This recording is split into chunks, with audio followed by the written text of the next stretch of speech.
ओम श्री परमात्मने नमः। अथ राज विद्या राजगुह्य योगो नाम नवमो अध्यायः। राजगुह्य गुह्य माने रहस्य की बात।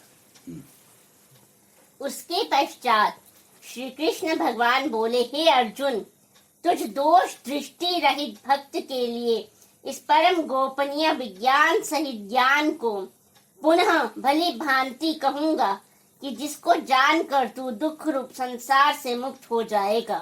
हाँ, अब दोष दृष्टि से रहित भक्त के लिए, अब दोष दृष्टि से रहित देखो, ये दर्शन शास्त्र है। अब दर्शन माने फिलोसॉफी।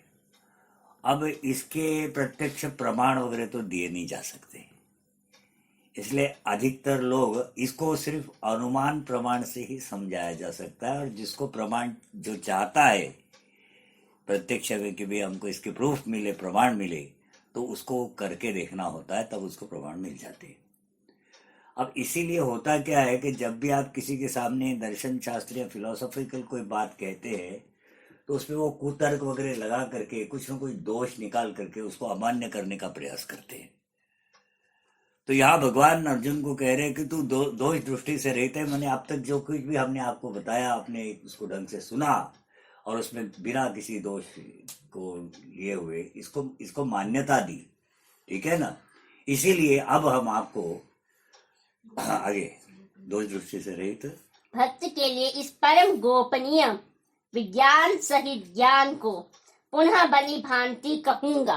परम गोपनीय विज्ञान सहित ज्ञान। ज्ञान और विज्ञान का अंतर हमने आपको पहले बताया है, ठीक है ना।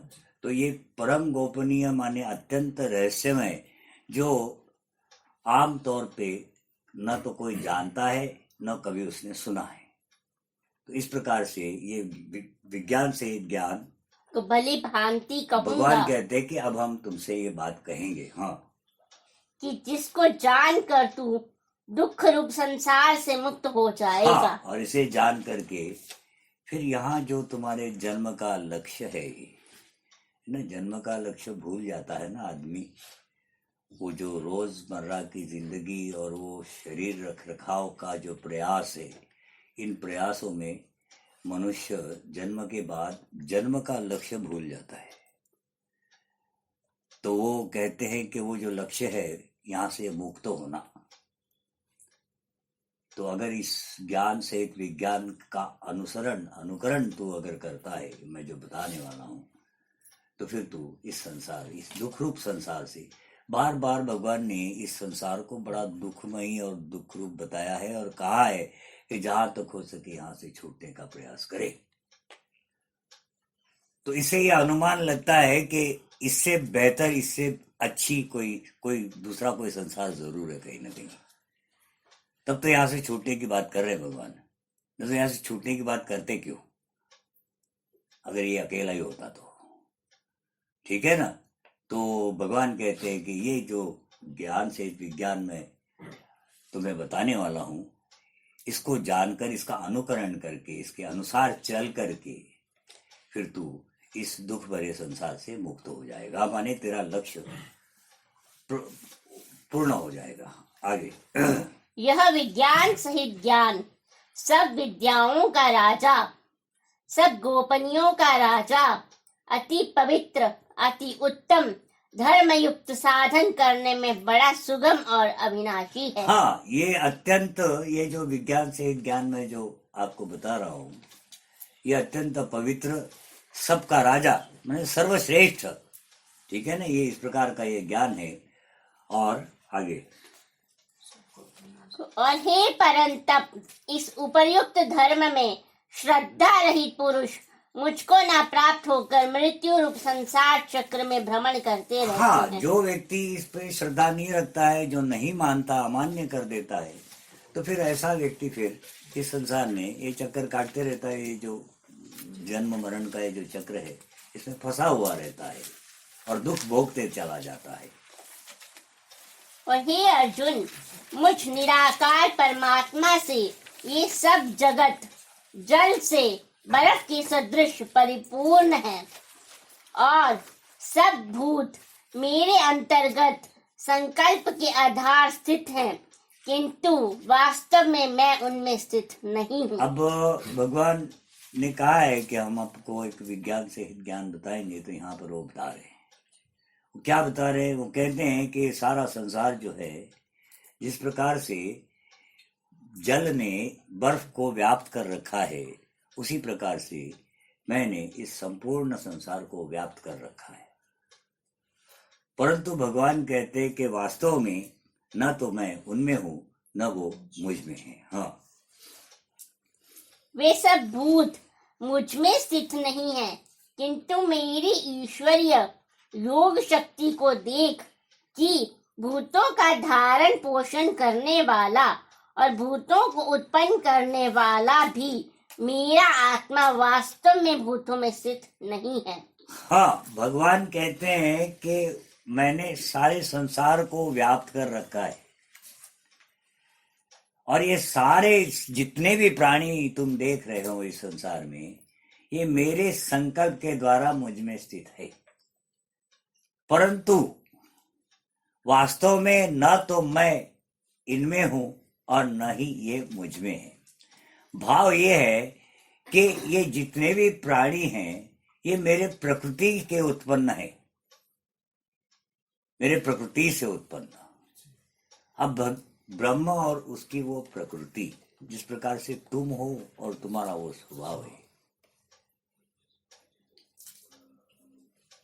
ठीक है ना, वो तुम्हारी प्रकृति हुई।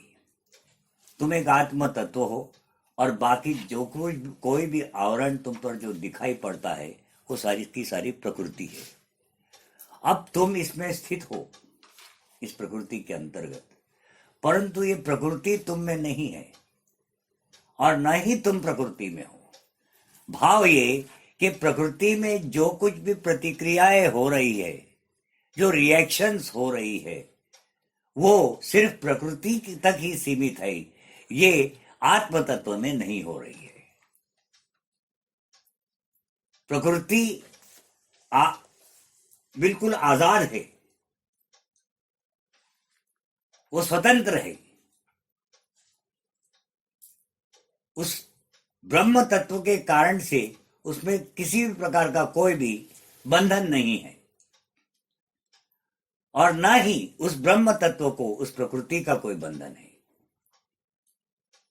ऐसे देखने में तो वो जो आत्म तत्व है वो प्रकृति में ही स्थित है, परंतु न तो वो प्रकृति उसमें है, न वो उस प्रकृति में है।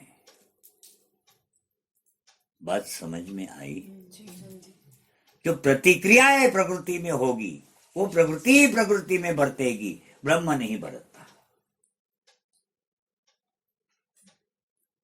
ब्रह्म ने तो मात्र उसको चैतन्य दिया है, उसको चेतन किया है, जीवन दिया है। बाकी तो प्रकृति ही प्रकृति में बरतती है, ब्रह्म नहीं बरतता। इसीलिए भगवान कहते हैं कि मेरे संकल्प के आधार पर, माने मेरी इच्छा है, इसीलिए ये सारे के सारे प्राणी मुझ में स्थित है, पर वास्तव में मैं इनमें नहीं हूं, और ये जो प्राणी है ये भी मुझ में नहीं है। भाव ये कि प्रकृति प्रकृति में बरतती है, प्रकृति में जो कोई भी प्रतिक्रियाएं होती है वो मुझ में नहीं होती। मैं तो जैसा था वैसा हूं और वैसा ही रहूंगा। प्रकृति प्रकृति में बरतती जाएगी, प्रकृति में प्रतिक्रियाएं होती जाएगी, तो प्रकृति फिर छोटे से बड़ी हो जाएगी, बड़ी से बूढ़ी हो जाएगी, बूढ़ी से विनाश उसका हो जाएगा, दोबारा वो अपना स्वरूप धारण कर लेगी, क्योंकि प्रतिक्रियाएं रोक नहीं रही है। परंतु ब्रह्म जैसा था वैसा ही रहेगा। बात समझ में आई? हाँ, यहाँ कोई किसी प्रकार का कोई भी भ्रम न रहे कि वो मेरे संकल्प के आधार पर मुझ में स्थित है, परंतु वास्तव में न तो वो मुझ में है, न मैं उनमें हूं। हाँ, संबंध के माने तुम इस शरीर में स्थित हो, परंतु शरीर से अलिप्त हो। शरीर में जो कोई भी प्रतिक्रियाएं हो रही है वो तुम में नहीं हो रही है। जितने भी सुख दुख जो कुछ भी हो रहा है वो प्रकृति में हो रहा है। तुम तो मात्र सोच रहे हो कि मुझ में हो रहा है, इसीलिए तुम पाप और पुण्य को प्राप्त हो रहे हो। अगर ये सोच, ये ज्ञान तुम में आ जाएगा, ये इस राज को तुम अगर समझ जाओगे कि वास्तव में मैं तो बरतता ही नहीं हूं, जो कुछ भी हो रहा है वो प्रकृति में हो रहा है, तो न तो तुम्हें पाप लगेगा न पुण्य लगेगा, चाहे संसार में जो कर्म कर लो। परंतु वो ज्ञान होना चाहिए, सिर्फ जानकारी नहीं। अब ज्ञान तो तब होगा जब उसमें तुम उसकी साधना करोगे तब।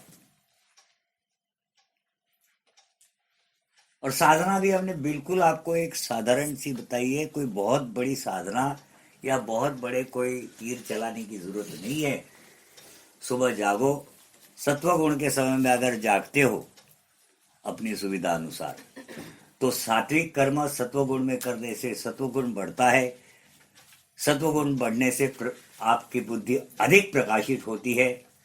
अधिक प्रकाशित होने से अधिक अच्छी दिशा में चलने लगती है। तो फिर सत्वगुण के समय में जागो, शरीर शुद्धिकरण कर लो, और उसके बाद कोई ना कोई एक पाठ ले लो, उसे जोर से पढ़ो, और जो पढ़ रहे हो उसे सुनते चले जाओ। बस इतना करोगे तो ये सारा, ये जो कुछ भी है, जो राज की बातें हैं अंदर की, ये सब इसका आपको ज्ञान हो जाएगा। जब ज्ञान हो जाएगा तो संसार में तुम हर कर्म करते हुए भी वास्तव में अकर्म में रहोगे। माने न तो तुमको उसका पाप लगेगा और न पुण्य लगेगा। तो फिर वही एक कर्म संन्यास है, ठीक है ना। हाँ, आगे माने इसमें है ना, इस बात पे कोई बिल्कुल भ्रम न रहे कि वो मेरे संकल्प के आधार पे वो मुझ में स्थित है, और परंतु वास्तव में ना तो वो मुझ में, ना मैं उनमें हूँ, ठीक है ना। इसको सही प्रकार से समझो। हाँ, कि कहना क्या चाह रहे हैं। हाँ, आगे। क्योंकि जैसे आकाश से उत्पन्न सर्वत्र विचरने वाला महान वायु सदा आकाश में ही स्थित है, वैसे ही मेरे संकल्प द्वारा उत्पन्न होने से संपूर्ण बुद्ध मुझ में स्थित है। अब यहाँ, ऐसा जान। अब यहाँ भगवान उसको थोड़ा सा उदाहरण देकर के समझा रहे। अब उन्होंने अपनी तुलना आकाश से की है, तो इस बात को समझ लेना, आकाश का भी कोई आदि या अंत नहीं है, न उसकी कोई मध्य की स्थिति है। उसी प्रकार से वो ब्रह्म है, वो भगवान है, उसका ना तो कोई आदि है, न कोई अंत है, न उसकी कोई मध्य की स्थिति है। अब आकाश से उत्पन्न वायु जिस प्रकार से हमेशा आकाश में ही स्थित होता है। अब आकाश, आकाश माने खाली जगह, स्पेस, इंफिनिटी, जहां वायु तक नहीं है, कुछ भी नहीं है, उस स्पेस, उसमें से उत्पन्न हुआ वो वायु, और एक छोटी सी वायु, छोटा सा वायुमंडल बन गया उसी आकाश में, है ना। आकाश से ही उत्पन्न हुआ, और वो वायुमंडल किसी एक जगह पर आकाश में ही स्थित हो गया। तो आकाश से उत्पन्न वायु जिस प्रकार से आकाश में ही स्थित है, वो तो दिखाई दे रहा है ना जी। हम लोग सब वायुमंडल में आते हैं, है ना, और वो आकाश में छोटा सा एरिया है। ये रॉकेट भेजते हैं, वायुमंडल के बाहर चला जाता है वो, है ना। चांद वांद पे जो जा रहे हैं वो तो प्रत्यक्ष दिखाई दे रहा है कि आकाश अलग है और वायुमंडल अलग है, पर वो वायु जो है वो आकाश से ही उत्पन्न है। वो कहां से उत्पन्न होगा, और तो कोई जगह ही नहीं है, और वह आकाश में ही स्थित है। उसी प्रकार से भगवान कहते हैं कि मेरे संकल्प से उत्पन्न ये जितने भी भूत प्राणी हैं, ये मुझी में स्थित है। जिस प्रकार से वो आकाश से उत्पन्न वायु आकाश में ही स्थित है, वो तो दिखाई दे रहा है, हम लोग वायुमंडल में है और हम लोग आकाश में स्थित है, ठीक है ना। उसी प्रकार से मुझसे उत्पन्न ये जो प्राणी है वो मुझी में स्थित है, ठीक है ना। परंतु न तो वो मुझ में है न मैं उनमें हूं। अब देखो, आकाश से उत्पन्न वायु आकाश में ही स्थित है, परंतु न तो वायु में आकाश है और न आकाश में वायु है। समझ में आया कुछ? ऐसा ना, आकाश से उत्पन्न वायुमंडल आ गया और एक जगह जाके स्थित हो गया, ये जो हम लोग जो जी रहे हैं यहां पे।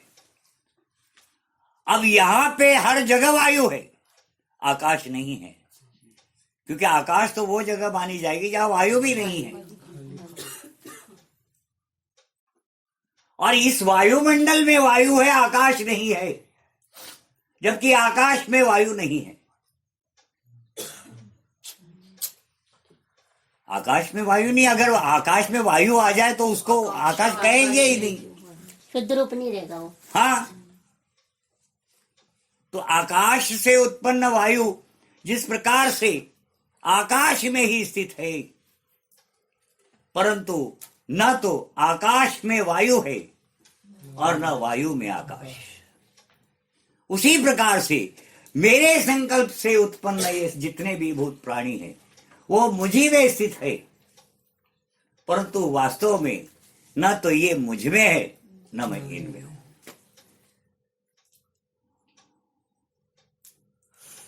कुछ समझ में आया? थोड़ा सा है ना तप चाहिए, थोड़ा तप चाहिए, यह अंतःकरण की शुद्धि। ऐसा ना, तप करने से अंतःकरण की शुद्धि होती, माने सांसारिक बातें खत्म होने लगती है। जब सांसारिक बातें बुद्धि से निकलने लगती है ना, तो फिर थोड़ी जगह बनती है बुद्धि में, वहां पर इस प्रकार की सोच आ सकती है। इसलिए हम कहते हैं कि थोड़ी देर जो आप ईश्वर प्रणिधान कहीं करते हो तो थोड़ा इसका चिंतन करने की भी प्रैक्टिस कर लिया करो। जितना चिंतन होता जाएगा, अब चिंतन के लिए तो शुद्ध बुद्धि की आवश्यकता होती है। शुद्ध बुद्धि माने जिसमें सांसारिक बातें नहीं है, ऐसी बुद्धि।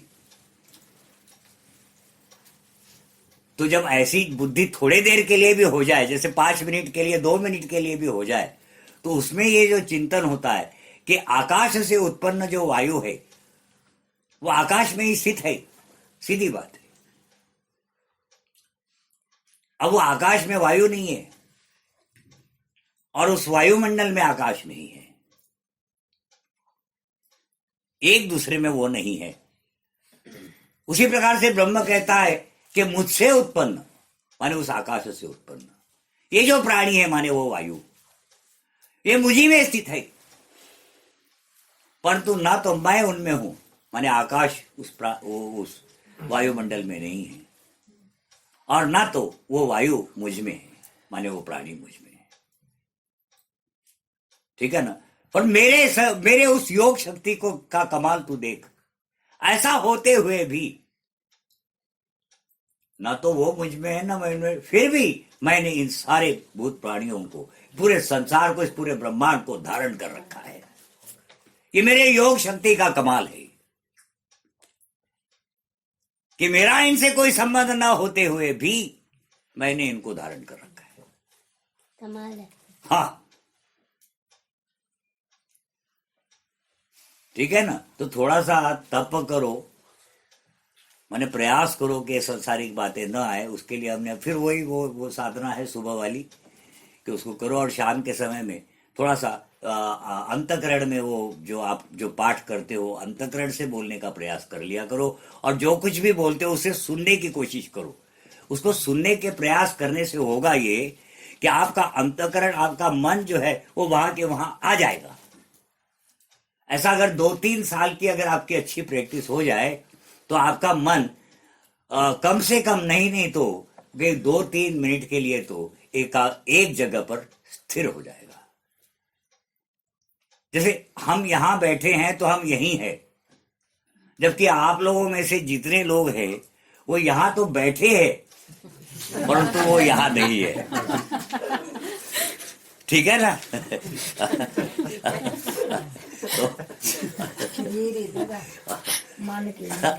है ना?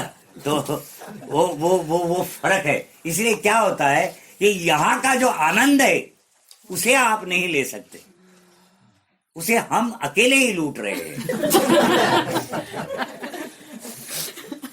हाँ, माने जहां कहीं भी जाओ, मन आपके साथ अगर चले तो आपके अंतःकरण में अपने आप ही प्रसन्नता होगी।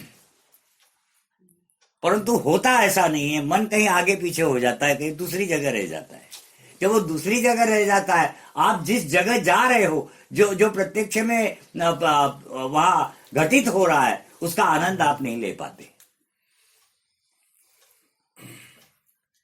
हाँ,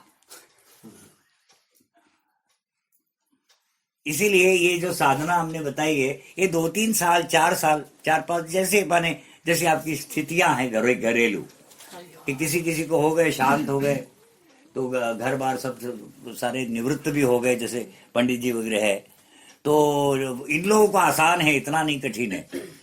पर तुम्हारे जैसे लोगों को जो अभी चलो काफी वो एम्बिशंस वगैरह रखे हुए, भागदौड़ वगैरह कर रहे हैं, तो ऐसे लोगों के लिए थोड़ा है कठिन, 4-5 साल लग जाएंगे, पर हो जाता है। बहुत माने सिंपल साधना है ये, इसमें कोई खास कुछ करने की आवश्यकता नहीं है। सिर्फ एक पाठ ले लो आप 20-25 मिनट का, और उसे रोज सुबह उठ करके शरीर शुद्धिकरण करने के बाद फिर आप इसे जोर से पढ़ो, और जोर से पढ़ करके उसे सुनने का प्रयास करो, खुद ब खुद ही बोल रहे और खुद ही सुन रहे। और शाम के समय में इसे अंतःकरण से बोलो और खुद सुनने की कोशिश करो, प्रयास करो। इस प्रकार से ये जब तुम करोगे तो एक 4-5 साल के अंदर अंदर आपका मन आपके साथ रहना शुरू हो जाएगा अपने आप ही। जब मन साथ में रहना शुरू हो जाएगा तो आपको अपने आप ही अंतःकरण की एक प्रसन्नता प्राप्त हो जाती है, वो किसी दूसरी हरकतों से नहीं आती है। हाँ, तो इतना करो तो आपका, तो ये सारी जो बातें जो यहाँ ये जो दर्शन बताया है भगवान ने, ये कमाल की चीज है, समझने योग्य है कि आकाश से उत्पन्न वो जो वायु है, वो देख आकाश में स्थित है, दिखाई दे रहा है वो, और ये भी दिखाई दे रहा है कि आकाश में वायु नहीं है और उस वायु में आकाश नहीं है।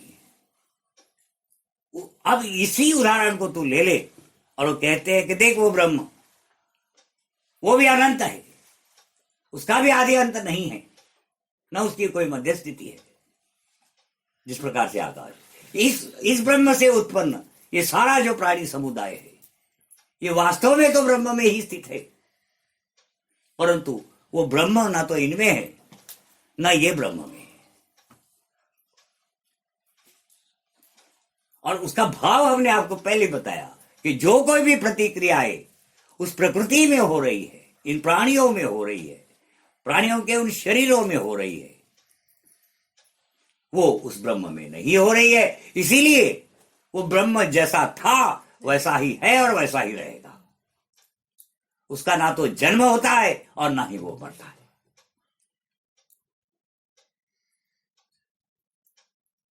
ठीक है ना? हाँ, आगे। और हे अर्जुन, कल्पों के अंत में सब भूत मेरी प्रकृति को प्राप्त होते हैं, अर्थात प्रकृति में लीन होते हैं, और कल्पों के आदि में उनको मैं फिर रचता हूँ। हाँ, अब देखो 8वें अध्याय में, माने पिछले अध्याय में भगवान ने कहा था कि अर्जुन एक अव्यक्त है, वो ब्रह्मा जी, और इनके सूक्ष्म शरीर में से दिन के प्रवेश काल में प्राणी उत्पन्न होते हैं, और वो ब्रह्मा जी उन प्राणियों को उनके कर्मों के आधार से उत्पन्न कर करके उनको बिखेर देता है, व्यष्टि भाव। और उसी ब्रह्मा जी के रात्रि के प्रवेश काल में वो उन प्राणियों को समेट लेता और अपने सूक्ष्म शरीर में समा लेता है। यहां भगवान क्या कहते हैं, देखो फिर से पढ़ो। कल्प के अंत में, हाँ आगे, हे अर्जुन, कल्पों के अंत में सब भूत मेरी प्रकृति को प्राप्त होते हैं। हाँ, कल्पों के अंत में, अब पहले ब्रह्मा जी का एक दिन और एक रात एक कल्प, ठीक है ना। उस समय उन्होंने ब्रह्मा जी का नाम लिया था और उन्होंने कहा था कि एक अव्यक्त है जिसके दिन के काल में प्राणी उसमें से उसके सूक्ष्म शरीर से उत्पन्न होते हैं और उसके रात्रि के काल में उसी में समा जाते हैं। परंतु वो जो अव्यक्त है इसके दिन और रात है और वो काल से सीमित है। वो कहते हैं कि इससे आगे एक और अव्यक्त है जो कालातीत है, जिसका न दिन है न रात है। जबकि वो दिन है न रात है तो वो ना तो मरता है न जन्मता है। और ये जो पहला अव्यक्त है ये तो मरता और जन्मता है। अगर पहले अव्यक्त को प्राप्त हो जाते हो तो तुम भी जन्मने और मरने वाले बन जाओगे। अब यहां क्या कह रहे, यहां कह रहे कि मेरे प्रकृति से उत्पन्न होते हैं। पहले उन्होंने कहा ब्रह्मा जी के सूक्ष्म शरीर से उत्पन्न होते हैं, अब वो कहते हैं कि मेरे प्रकृति से उत्पन्न होते हैं। भाव ये कि वास्तव में मैं ही ब्रह्मा जी हूं, परंतु यहां मैं विशुद्ध हूं। और जो 8वें अध्याय में मैंने ब्रह्मा जी का नाम लिया था वो मैंने ही प्रकृति का आवरण ओढ़ रखा था। जबकि मैंने प्रकृति का आवरण ओढ़ रखा है तो मुझे लोग ब्रह्मा जी कहते हैं और मुझे पूछते हैं और प्रकृति को प्राप्त हो जाते हैं। माने उसी ब्रह्म को हम पूछते हैं ब्रह्मा जी कह करके, अंतःकरण में हम ब्रह्मा जी अलग थलग मानते हैं, तब तो हम ब्रह्मा जी को प्राप्त होंगे। माने हम उस ब्रह्म की प्रकृति को प्राप्त हो रहे हैं। अब प्रकृति में तो प्रतिक्रियाएं होती है। जबकि ब्रह्मा जी का वो जो शरीर है माने ब्रह्मा जी में प्रतिक्रिया होती है, उसके दिन रात है और उसने जन्मना है और मरना है। तो हम अगर ब्रह्मा जी को पूछते हैं तो फिर तो हम भी जन्मने वाले और मरने वाले बन जाएंगे।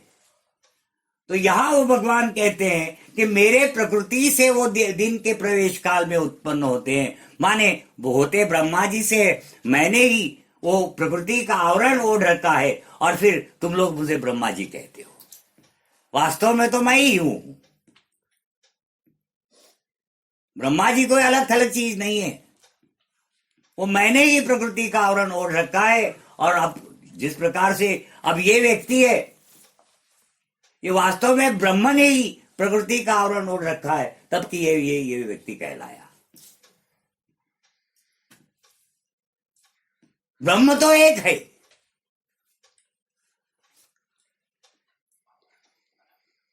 स्वरूप अनेक है। स्वरूप प्रकृति का है। अगर स्वरूप को पूछते हो तो प्रकृति को प्राप्त होते हो, जन्मने वाले और मरने वाले बन जाते हो। और अगर ब्रह्म को पूछते हो तो हमेशा के लिए छूट जाते हो। अब छूटकर कहा जाते हैं वाली बात जहां आई, वहां हमने आपको बताया कि इसी ब्रह्म ने बार बार गीता जी में इस संसार को तो कम से कम बड़ा दुखदाई बताया है। तो इसका अर्थ ये हुआ कि इससे हट करके कोई इससे बेहतर, इससे अच्छा कोई संसार जरूर होगा। हाँ, तब जाकर के वो इसको इतना दुखदाई और बड़ा माने दलदल बताते हैं। हाँ, ठीक है ना। तो मेरे प्रकृति से उत्पन्न होते हैं कैसे कि अपनी प्रकृति को अंगीकार करके। ना पिछला पढ़ो। पिछला ही पढ़ो। हाँ। हे अर्जुन, कल्पों के अंत में सब भूत मेरी प्रकृति को प्राप्त होते हैं, अर्थात प्रकृति में लीन होते हैं, और कल्पों के आदि में उनको मैं फिर रचता हूँ। हाँ, दिन के प्रवेश काल में मैं उनकी फिर से रचना कर देता हूँ। पीछे 8वें अध्याय में कहा था ब्रह्मा जी रचना करते हैं। भाव ये कि वो ब्रह्मा जी मैं हूं। अंतर सिर्फ इतना है कि वहां मैंने प्रकृति का आवरण ओढ़ रखा है और बाकी सारी जितना भी ये संसार है मुझे ब्रह्मा जी करके बोल रहा है, हूं तो मैं ही हुआ। हाँ, आगे। कैसे कि अपनी प्रकृति को अंगीकार करके स्वभाव के बल से परतंत्र हुए इस संपूर्ण भूत समुदाय को बार बार उनके कर्मों के अनुसार रचता हूँ। हाँ, अब देखो यहाँ क्या कहते हैं, ध्यान से सुनो, फिर से पढ़ो इसको। कैसे कि अपनी प्रकृति को अंगीकार करके, अपने प्रकृति को अंगीकार करके माने अपने प्रकृति के ही अंग बना करके, आगे। स्वभाव के बल से परतंत्र हुए, स्वभाव के बल से परतंत्र, स्वभाव माने प्रकृति, प्रकृति के कारण से परतंत्र माने गुलाम बने हुए ये सारा प्राणी समुदाय है ना। ये जो सारा प्राणी समुदाय है ये प्रकृति का गुलाम है। और क्यों गुलाम है? वो स्वभाव, कौन सा स्वभाव? वो आसक्ति वाला, ठीक है ना। ये जितने भी जो राग द्वेष अभिनिवेश जितना भी आता है ये सारा स्वभाव है, ये सारी प्रकृति है। और इसके कारण से परतंत्र हुआ, गुलाम बन गया। हाँ, इस संपूर्ण भूत समुदाय को गुलाम बना हुआ ये सारा जो भूत समुदाय है, मैं इनके कर्मों के आधार पर बार बार इनकी रचना करता हूं और बार बार इनका विनाश कर देता हूं।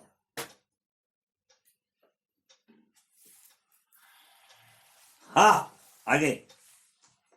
हे अर्जुन, उन कर्मों में आसक्ति रहित और उदासीन के सदृश स्थित मुझ परमात्मा को वे कभी नहीं भांजते। हाँ, अब प्रश्न ये उठता है कि पीछे इन्होंने 1-2 अध्यायों में ये कहा है कि मैं कुछ न करता हूं न करवाता हूं। 5वें अध्याय में तो स्पष्ट कह दिया है कि न तो मैं कुछ करता हूं न करवाता हूं। अब यहां अर्जुन के मन में प्रश्न तो ये उठेगा, अभी इतना सारा काम कर रहे हैं और फिर कह रहे हैं कि हम तो कुछ करते ही नहीं। वहां भगवान फिर उसको समझाते हैं। भगवान कहते हैं कि अर्जुन, इतना सारा ये कर्म करते हुए भी क्योंकि मेरी इन कर्मों में स्पृहा नहीं है, मुझे इन कर्मों से कोई संबंध नहीं, लगाव नहीं है, इसलिए इसके बदले में मैं कुछ चाहता नहीं हूं। इसी वास्ते से इन कर्मों का बंधन मुझे नहीं लगता। कर्मों का बंधन माने पाप और पुण्य। हाँ, कुल मिला के भाव ये कि तू मुझे अकर्ता ही जान। हाँ, आगे। और हे अर्जुन, मुझ अधिष्ठाता के सकाश से प्रकृति चराचर सहित सर्व जगत की रचना को रचती है और इस हेतु से ही ये संसार। हाँ, भगवान कहते हैं कि वास्तव में तो अर्जुन मेरे उपस्थिति के कारण से ही मात्र, बिना कुछ किए हुए, मात्र मेरे उपस्थिति के कारण से ही ये सारा प्राणी समुदाय उत्पन्न होता है। ये चक्र घूमता चला जाता है, जन्म मरण का और ये संसार का। और इसी हेतु से, इसी कारण से फिर माने ऐसा है ना, एक तो वो ब्रह्म जो बरतता नहीं है, वो तो खाली मात्र चैतन्य दे रहा है, जीवन दे रहा है, और दूसरी है प्रकृति उसी की जो बरत रही है। और इस प्रकार से इन दोनों के संयोग से वो ब्रह्म और प्रकृति, ये संसार चक्र घूम रहा होता है। कुछ डाउट है कि कुछ? चलो बाद में सुन लेना दोबारा, थोड़ा कॉम्प्लेक्स है ना, है जरूर, पर सिंपल तरीके से बताया।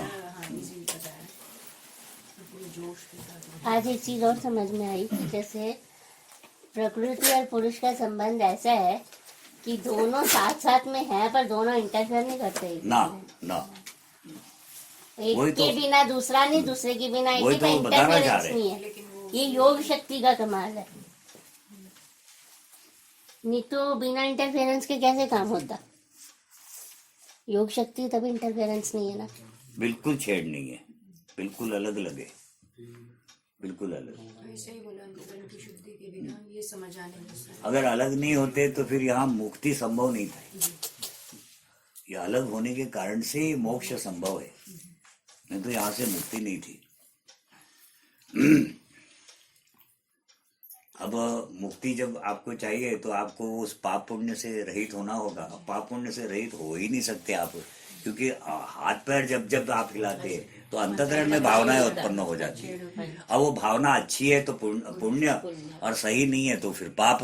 अब पाप पुण्य तो आपको हर कदम पे लगते चले जाते हैं, आप कैसे छूटोगे उससे? तो फिर वो कर्म संन्यास, निष्काम कर्म योग, और फिर वो कर्म संन्यास, फाइनल संन्यास, कि जहां मनुष्य कुछ करता ही नहीं, हाथ पैरों से भले करता होगा परंतु वो हाथ पैर हिलते हैं, अंतःकरण और उसका संबंध टूट जाता है। अंतःकरण का और बाह्य करणों का संबंध ही तोड़ देता आई है। थिंक जानवरों में होता है। ऐसा है ना, जानवरों में तो भावना रहित प्राणी है ना, कुछ कुछ भावनाएं हैं खाली।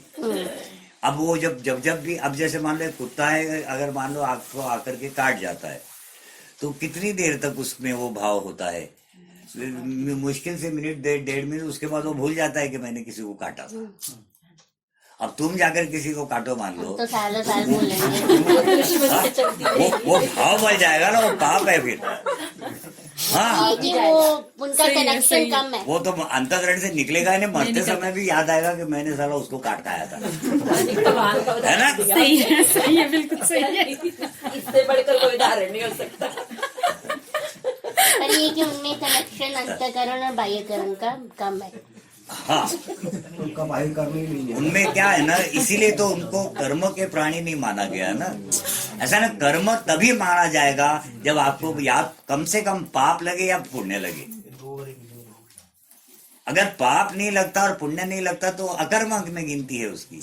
वही तो कर्म संन्यास है। फिर कर्म संन्यास में जब मनुष्य आता है, वो क्या करता है, अंतःकरण और बाह्यकरण इन दोनों का संबंध काट देता है।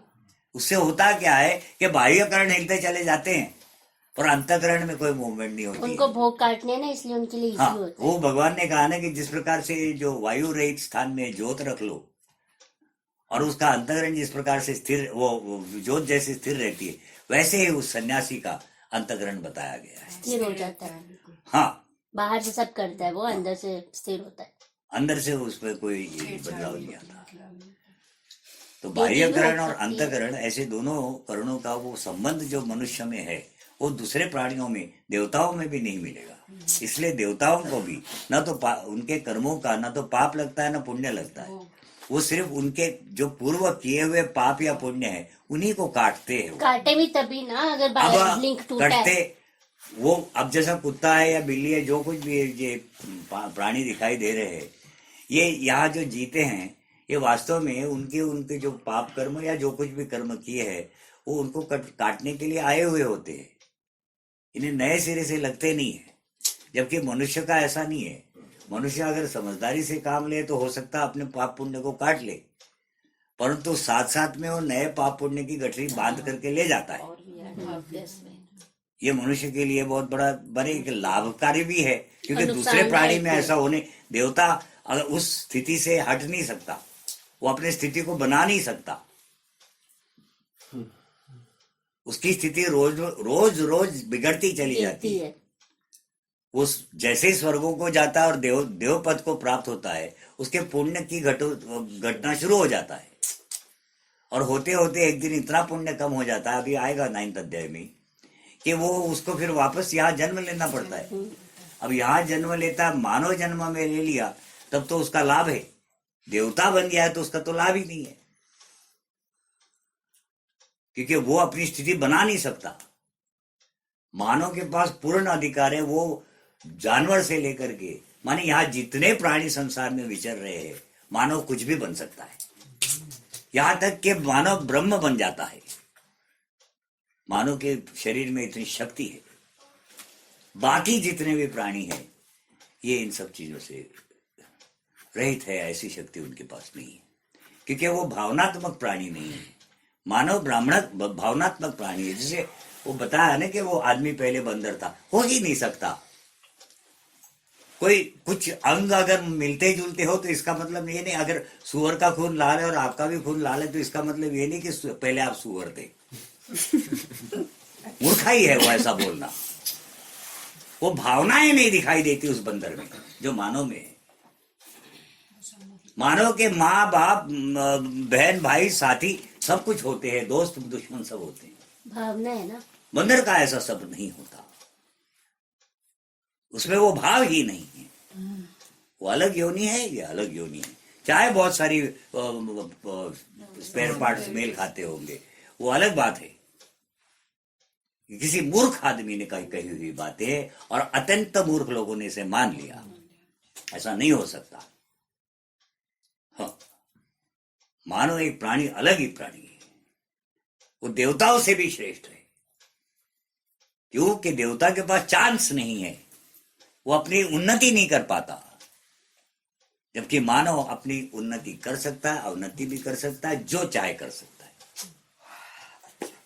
वो अपनी स्थिति को बिगाड़ करके नरकों को जा सकता है और अपने सुधार कर स्वर्गों को जा सकता है। वो मुक्ति को प्राप्त हो सकता है, वो यही ब्रह्म बन जाता है। ये उसके बस पावर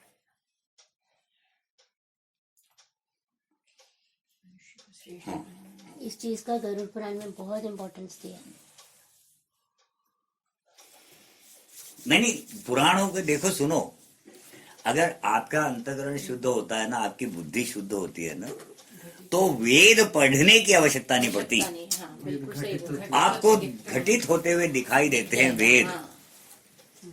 जो कुछ भी आपको दिखता है वही लिखा हुआ है वहां, कहीं पढ़ लो, वही लिखा हुआ है। उसके लिए पढ़ाई करने की जरूरत नहीं, क्योंकि ऐसा है ना, ग्रंथ पढ़ पढ़ के आप कहां तक जाओ पहुंचोगे। एक जन्म बहुत छोटा है, ग्रंथ पढ़ के आप कहां पहुंचोगे, कितना याद रखोगे। इसलिए फिर हम लोग जो इस मार्ग पर चलना चाहते हैं, जो ये निवृत्ति मार्ग वाले हैं, ये भ्रमण को बड़ा महत्व देते हैं। और शास्त्रों में भी ये कहा गया है कि विद्यार्थी गुरुकुल में पढ़ने के बाद फिर वो साल 2 साल के लिए भ्रमण करे, उसके गुरु उसको आज्ञा देते हैं, आशीर्वाद देते हैं कि जाओ घूम के आओ। ये भ्रमण में, जबकि वो साल सब हर चीज से छूटा हुआ होता है, किसी से संबंध नहीं है, एक रात से ज्यादा कहीं रुकना नहीं, नियम होते हैं उसके, भिक्षा कर लेनी है, तो संबंध कोई रखता है, वैसे भी नहीं रखता। भिक्षुक को कौन मानेगा, कौन पास में आने देता है ना। तो वो अकेला तन्हा होता है और फिर उसका चिंतन अपने आप शुरू होने लगता है, और ये सारे जितने संबंध और संबंधी वगैरह होते हैं सारे छूट जाते हैं उस दौरान। तो अंतःकरण जैसे जैसे शुद्ध होने लगता है, वैसे वैसे विचार और चिंतन बढ़ने लगता है, और फिर बहुत सारी बातें जो पहले दिखाई नहीं देती थी, अब वो संसार में दिखाई देने लगती है। हाँ, तो फिर ये प्रकृति का अध्ययन है। अब प्रकृति का अध्ययन माने वो ब्रह्म की ही प्रकृति है, तो ठीक है, प्रकृति का अध्ययन कर लो तो अपने आप फिर वो ब्रह्म तक पहुंच जाओगे। प्रकृति खुद ही बड़ी विलक्षण है ना, चमत्कार है, चमत्कार है। वही हमने कहा ना कि एक मानव घूमते हुए पृथ्वी पर 2 पैरों पर खड़ा दौड़ रहा है, 2 पैरों पे। बहुत बड़ा आश्चर्य है कि कैसे ये संभव है, पर कोई विचार ही नहीं करता इस पर। हाँ, इतना बड़ा ऊंचा 6-6 फुट का मानव 2 ही पैरों पर घूमती हुई पृथ्वी है, ऐसा नहीं कि स्थिर है। आप एक दीवार नहीं खड़ी कर सकते हैं। एक बार हमने बिना नींव की दीवार रखी थी, वो धीरे धीरे ऐसी हो गई, क्योंकि पृथ्वी घूम रही है, नींव तो थी नहीं, पृथ्वी के साथ वो घूमी नहीं, वो जहां थी वही रह गई और पृथ्वी घूम गई। थी ना वो, आपने तुमको दिखाया तो था, अब का देख। फिर उसकी ईंटें कहीं काम आई शायद, अब लोग वो अलग ही हो गई थी।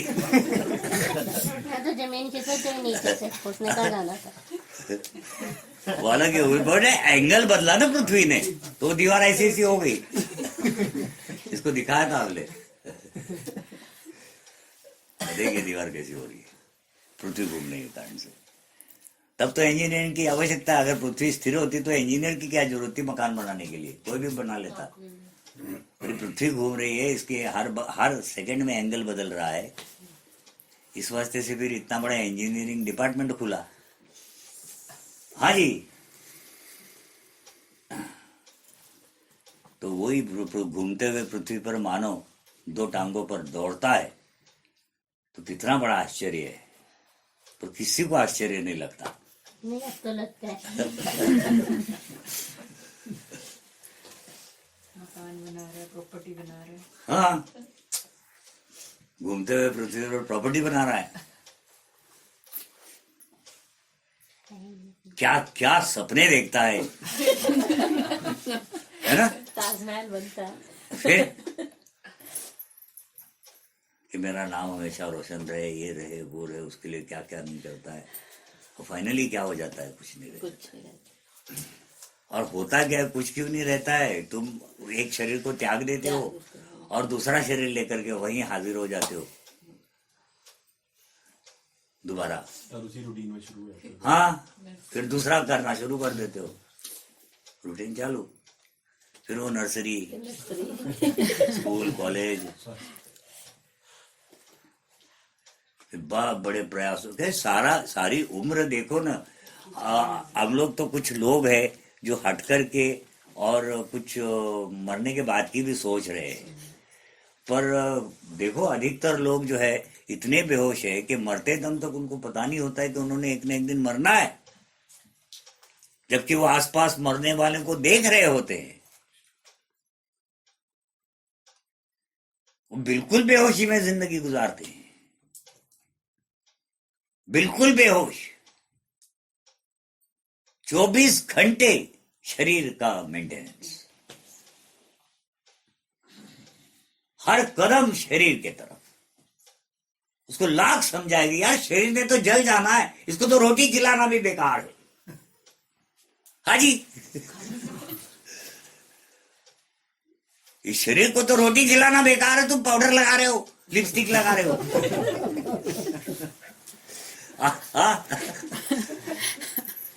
कब तक चलेगा ये?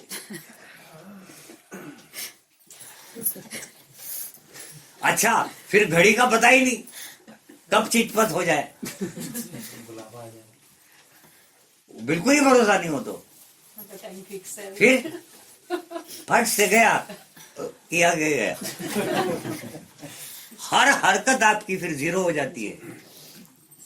इतने आपने आप कष्ट उठाए, हर कष्ट शरीर के लिए, हर कष्ट शरीर के लिए, हर मिनट आपने शरीर के लिए गुजार दिया, और फाइनली क्या किया कि उसी शरीर को जिसके लिए आपने उम्र गुजार दी, उसको लेकर के आग लगा दी।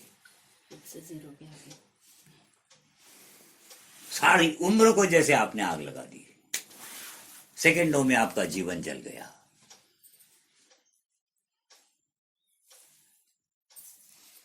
कितनी बेहोशी है ये, कितनी मूर्खाई है ये।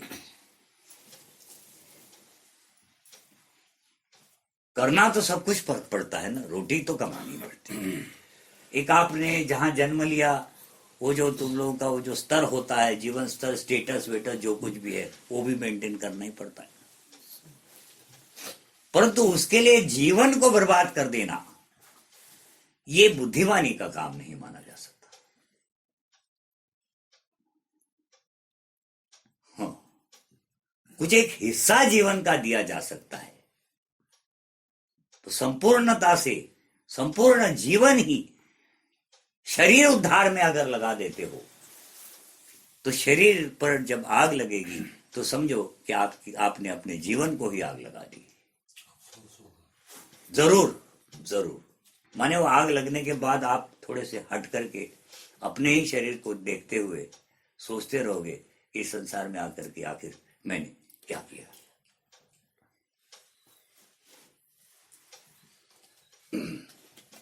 क्या पाया, क्या खोया। पर देर हो चुकी होती है तब तक, और कुछ नहीं किया जा सकता सिवाय इसके कि दूसरा जन्म लेना। दूसरे जन्म का भरोसा नहीं कि आप कहां जन्मोगे। संसार में मानव प्राणी सबसे कम है सब प्राणियों में, बाकी योनियों में प्राणी बहुत ज्यादा है। तो अधिकतर जो चांस होता है वो दूसरी योनियों में जाने का होता है, दोबारा मानव बन जाए। ये भी एक बहुत बड़ा योग है, ये भी एक बहुत बड़ा योग है। इसीलिए जरा सोच ले ढंग से। और जैसे किसी को कहे ना कि आज तुम मंदिर गए थे, बोलता मेरे पास टाइम नहीं है, तो जिसके लिए तेरा जन्म हुआ, जो लक्ष्य तेरा होना चाहिए, वो लक्ष्य न हो करके रोटी कमाना ही तूने अपना लक्ष्य बनाया है, तो फाइनली फिर होना क्या है कि वही कि तूने सारी उम्र इस शरीर के पीछे गवा देनी है और शरीर को आग लगा देनी है। वो हमने कहा ना कि एक रेशम का कीड़ा जैसा होता है, वो सारी उम्र रेशम वो बुनने में लगा देता है और उसी रेशम में के फंस करके अपने शरीर को त्याग कर देता है। ये हमारी हालत है। उसी प्रकार से ये जो प्राणी है, ये सांसारित्व में उलझ करके उस सांसारित्व में ही संसार करता हुआ ही शरीर को त्यागता है और दोबारा इस संसार को प्राप्त हो जाता है। प्राप्त होने में बुराई नहीं है, पर बुराई इसमें है कि पता नहीं कौन सा जन्म होगा। मानव भी हुआ तो क्या पता हमने ऐसे क्या कर्म कर डाले, कहीं अंधे हो गए, कहीं लंगड़े हो गए, कहीं क्या हो गया, कहीं रोग राई दुखड़े गम है।